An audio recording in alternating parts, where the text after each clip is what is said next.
Wrenches, a Mercyverse reread-along podcast. I'm Brittany. I'm Eric. And I'm Kelly. Today we're mostly talking about Bloodbound, but everything through Blind Date with a Werewolf is fair game, including fair game. Spoiler howl. Ow!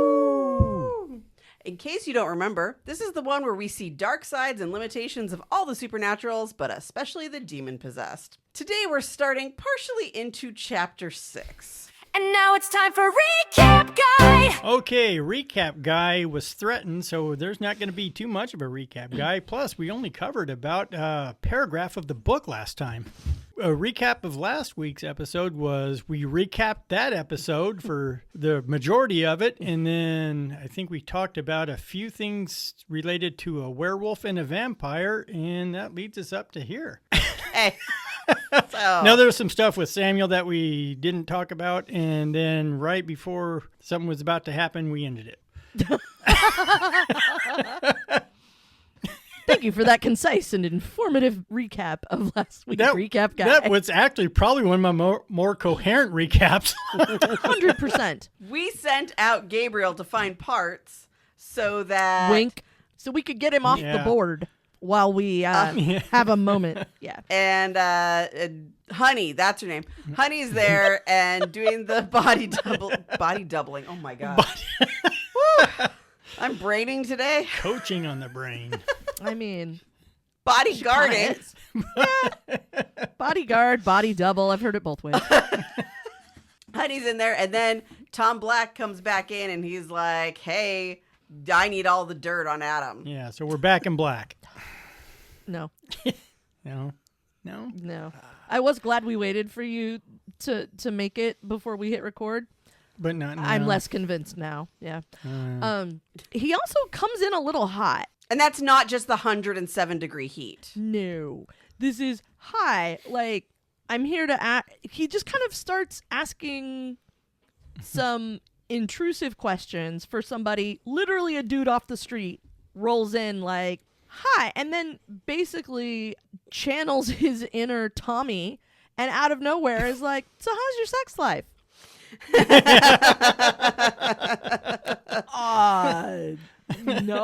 No, to that whole sentence. Yeah, Mercy's like, you're not even my favorite customer. And then Honey's like, oh, hi, doggy. Okay, that's the scene. All that's right. the scene. There it is. Scene. Yeah, next chapter. I think the thing I actually really like this part because there's a whole lot that happens in a very short amount of time that tells us a whole lot of stuff about a whole lot of people. And that's the part I think is interesting because we find out we find out that Mercy can stay a step ahead of her mouth, which I still do not understand this particular form of witchcraft and would very much like to learn. We find out like a little bit about his situation, about Tom's situation, and his own assessment of his situation, the conclusions that he's already come to about where he is and where his daughter is in the world.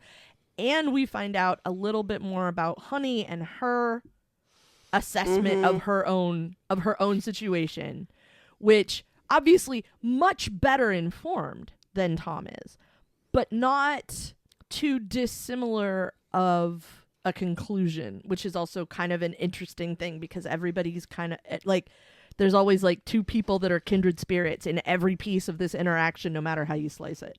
So yeah, I think it's really interesting. No, it is a really interesting dynamic. And Mercy sort of indirectly gets called out because she has made these assumptions about Honey based on literal appearances and the things that she appears to prioritize without really having any understanding of what's below the surface. Right.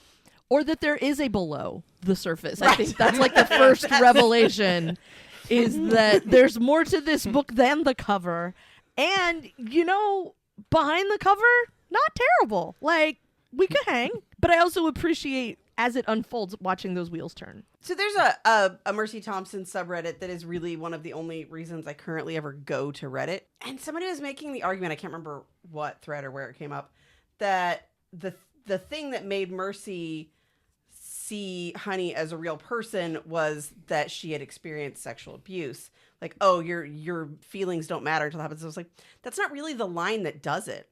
The line that does it is when she can see that Honey thinks of herself as a monster. Right.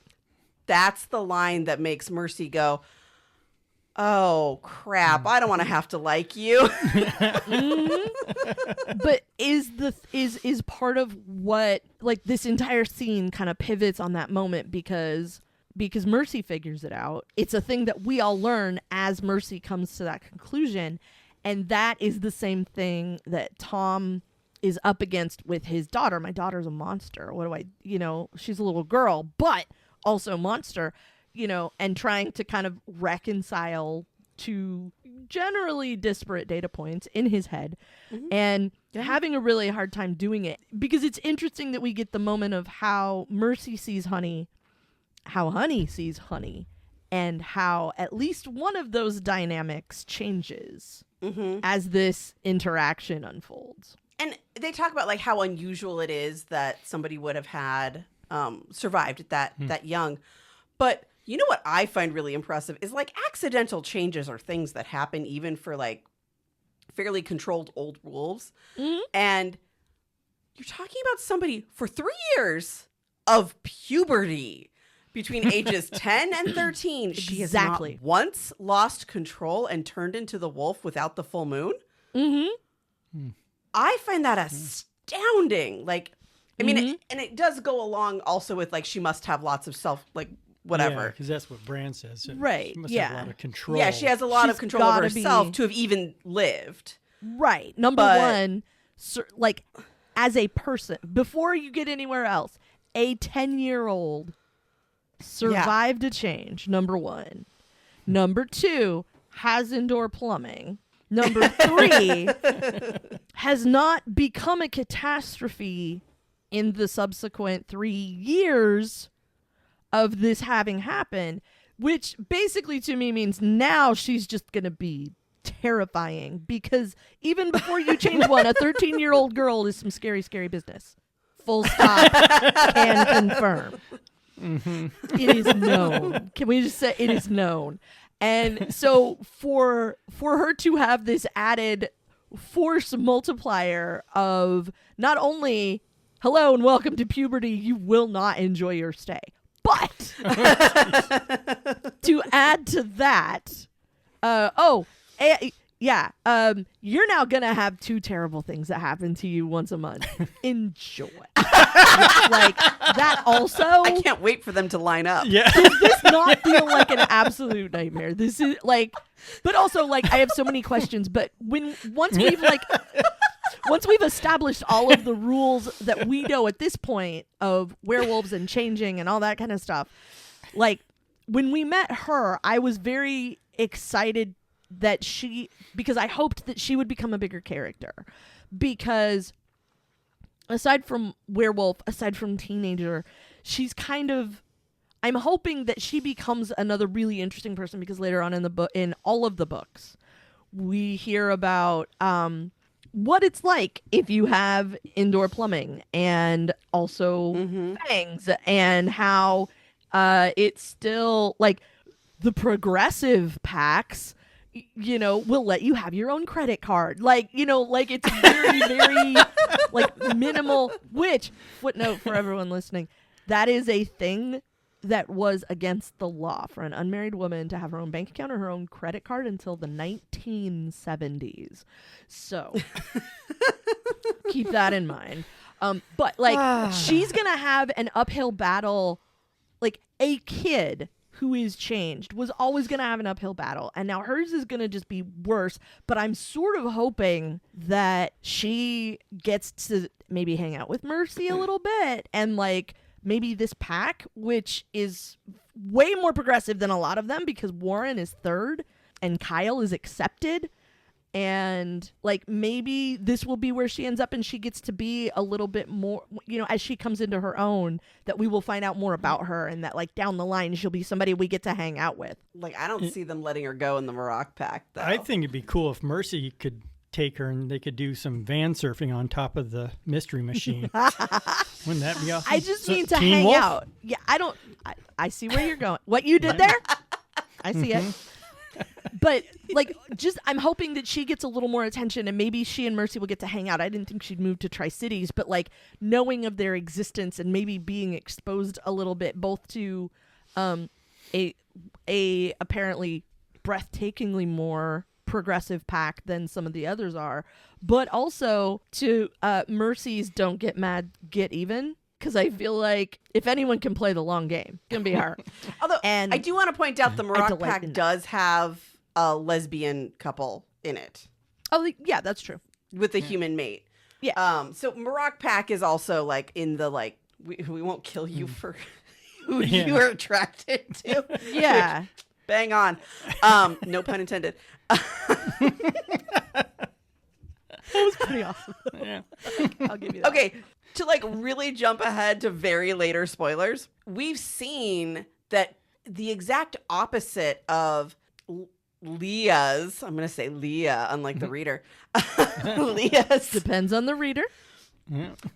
Leah's reaction to Mercy, she takes Kara in. And I don't know if that is that she's an actual wolf that makes the difference. I'm interested to see how their relationship progress as she's had to come to terms with the children she forgot she had and had to give up in various violent ways. And I know that would be a process that would take years, like for reals, but apparently werewolves get to skip a lot of therapy. Yeah. We'll just knock that out for- in an afternoon. Yeah. Well, it's like dog ears. That hurt Yeah. Kelly a little bit. Just a little. Yeah. Like, because she was already somewhat protective of Kara, and then she gets to cope with some of her own feelings about her own offspring, and like, Yeah. I don't know if it might be a potential second chance. Like, I'm just interested to see if that alters their Yes. relationship or not. Me too. Yeah. That's another thing that I was thinking about was like how differently the two of them were treated.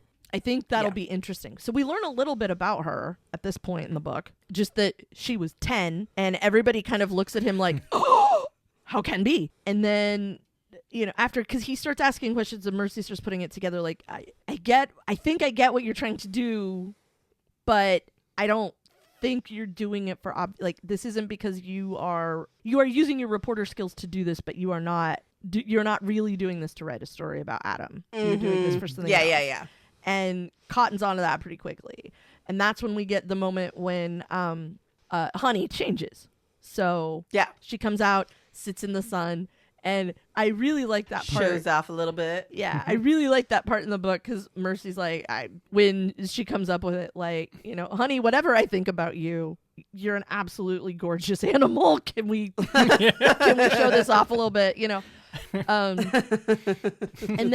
And I love that Honey knew exactly what to do, like to get, you know, Yeah. comes in, finds a little pool of sunshine, stands there in it, like, you know, I'm here. What are your other two wishes? Kind of vibes. And lets him pet her, which I also thought was surprising. You know, he gets near, Yeah. and then, but like surprising because he kind of gets over himself. Like, I am very well aware that she could rip my arm off if I screw this up, you know, and so proceeds with caution, but has like a positive interaction, which is maybe his first like non-terrible interaction, because the only other ones he had were with the guy that was like, yeah, you got to chain her up in the basement, and then like some phone calls after that. So he, you know, has Yeah. really limited experience and no idea that kindness is an option, that care is an option, that there's like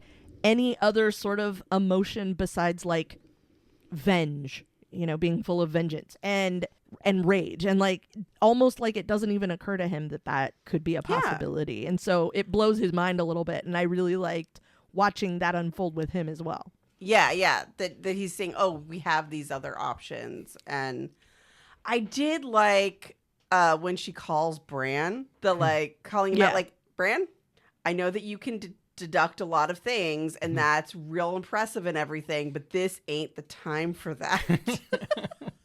Let's not show off your powers. Let's just answer the man's question. Yeah. Yeah.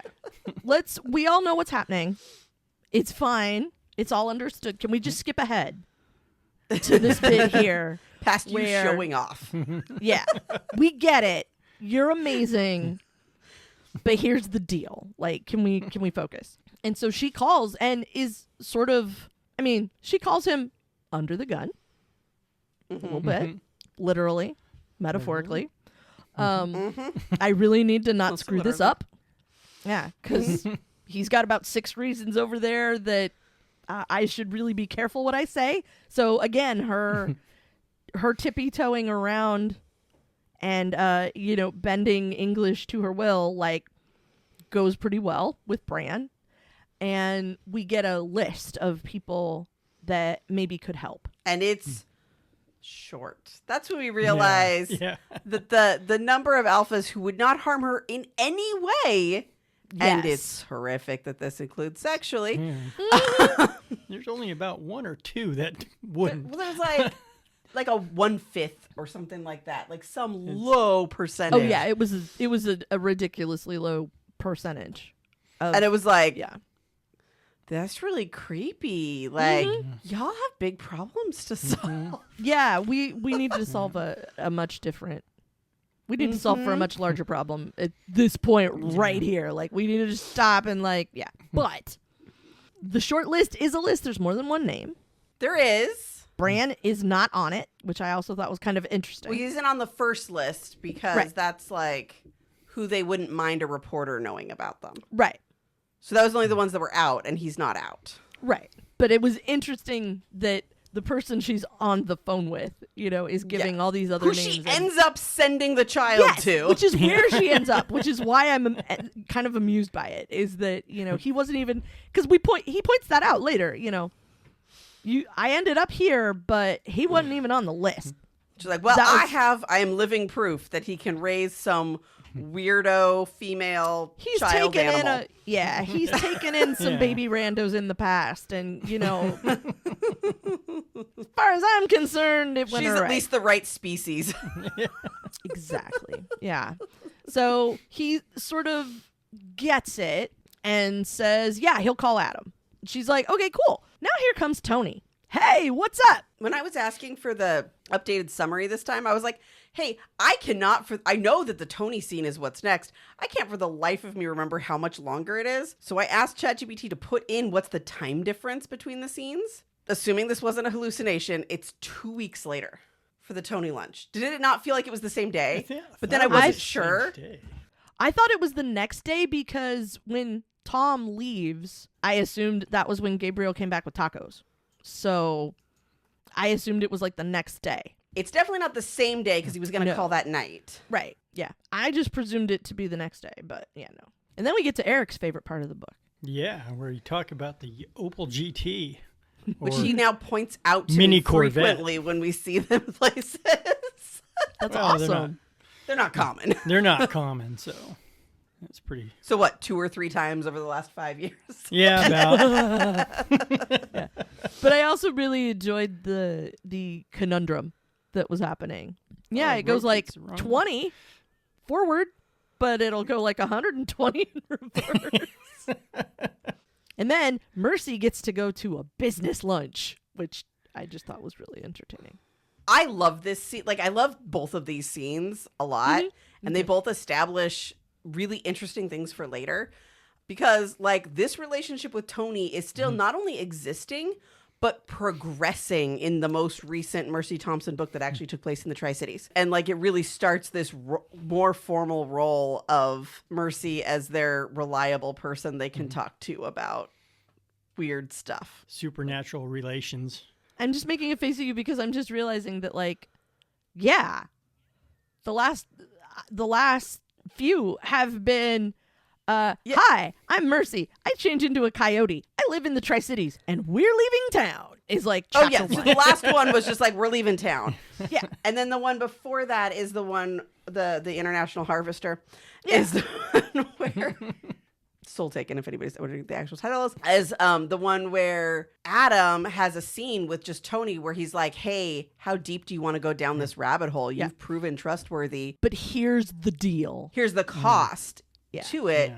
And we were left with Tony's going to think about it real hard. And that's where we left off because the next book we left town. But I think it's because, like, the last time I went through them, I think I took a detour and did, like, a couple of alpha and omegas and then went back and read the most recent one. So I was like, yeah, we haven't been in Finley in forever. So...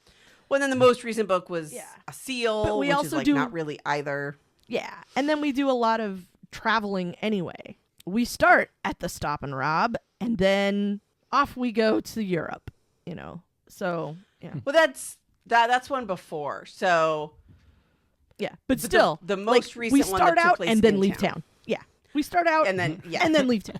Yeah. Anyway, so the conversation with Mercy and Tony. Yes. Tony like starts off with, so you know a lot of fae and werewolves. And she's like, I'm not a werewolf. And he's like, okay. Well, you know a lot of fae. about them. Yeah. I like the bit about, like, I don't remember how he puts it, but it's basically like, word on the street is you and Adam. Oh, yeah. And she's like, you know, why is the world asking me this question? And he goes, well, and he's like, well, you know, so-and-so saw you two out to dinner. And she stares at him and looks at the restaurant and stares back at him. I really enjoyed that. So it also, like, okay, he said you were hot and heavy. yeah, I like their dynamic because we get a little bit of actual, this isn't a formal relationship. Like, they've actually been pretty reasonably friendly for a while, you know, for him to feel comfortable asking her and for her to respond like that, I thought was pretty Yeah. And so his cop instincts are like, hey, this isn't normal even when it's freaking hot and like there's all this extra violence. And so all he can think is, hey, maybe it's magic. Yeah, that there has to be something besides the heat that does this. Yes, I am here to tell you, when you live over there and it's been hot enough for long enough, it gets weird. It absolutely 100% gets weird. Now, not quite as weird as this book would have you believe necessarily, but yes, absolute uptick. But most of it is like petty stuff. It's like dumb things. Not necessarily domestic violence, but like way more bar fights, like things like that. Like, it really does mess with people. Yeah. And she does go out to say, like, hey, I'd like to give you some advice. Please do not make yourself a target of the fae because they will take care of business. And here are some reasons why that would be a bad idea. You know? Yeah. But because I think she tells him, like, don't just like go around questioning people or something, you know? And he's like, hi, I'm Tony. I'm a police officer. And she's like, this is not what I mean, but like, be careful. And here's why you should be careful. And then she explains werewolves. And I also thought that was pretty Yeah, she's like, hey, talk to their alpha. And he's like, what, like with a child? And she's like, child won't rip your arms off, which of course immediately gives me like Chewy vibes. when they lose. Yes. Like, we're not playing chess here. That was immediately what I thought too. Yeah. And then she, in the midst of this, she's sort of having her own debate about, at what point does this just get me in trouble? I just explained to Tony how not to be a target. How do I also avoid that kind of fate? Because she has a much clearer idea of what that means from both groups than Tony ever gets, at least in this book. Yeah. So having that moment of like, how do I also do this for myself, but still wanting to help? Because we all know that's how it's going to end up for her someday, right? Here lies Mercy. She was trying to help. And that's like, we know, at this point, you know, we're not even that many books. We know this is how it goes for her. At some point in the future, that's where we're at. So she's trying to figure out how to help, but also not end up, you know, dying or something worse. Because as we find out later, there are so many things that are worse than just getting to die. So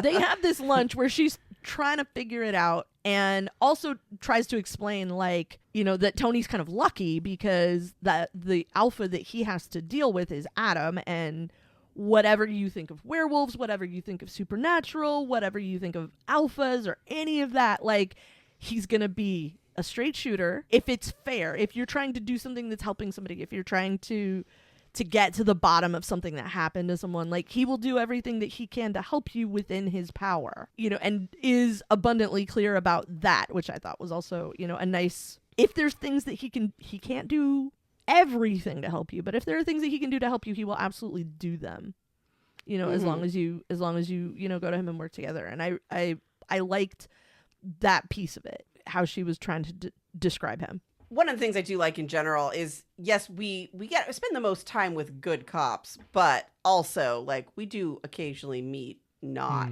good ones also. So they exist. Like, there's dynamics, but her point is, these are the people called to help when stuff goes wrong, and they have zero tools or information to do helping with. And as we learn later, they're also the most susceptible to, like, this, everybody's on a killing edge, because the police station is right by the church.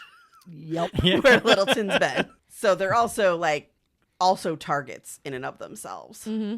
And I also like that there's a little bit of, I've watched a lot of crime shows on TV. So, so can I ask you a couple of questions that somebody would ask on one of those shows? I did get a kick out of that too. So when we next pick up, we are going to be finding out that something horrible has happened to Warren. That is where we're going to pick up next time. We did not leave chapter 6. No, we did. We got into chapter 7. Look at that. We did. Hey. Look at that. Yes. Hey, we're getting about a little less than a chapter an episode. Well, we get about the same mileage as Daniel's car. I was going to say a Vanagon, so yeah. Yeah, a Vanagon. Yeah. A Vanagon going uphill. That's us. A Vanagon going uphill. Yeah. But we also had, like, a lot to unpack in this one. Like, that whole interaction between the two of them is kind of a lot. A bunch of stuff happens right in this little stretch. So yeah. And these are two really good, really memorable scenes from this book. So exactly. Like, if you ask me, like, what are the things that you remember out of this book, it's a lot of it is these two. Now for our totally not fake sponsor. Thanks for joining. This episode was brought to us by Lily's Piano Bar. You'll be enthralled by every performance. So next time we will pick up in the middle of chapter 7. Yes. Thanks so much for joining. Until then, farewell, Howl. Ow!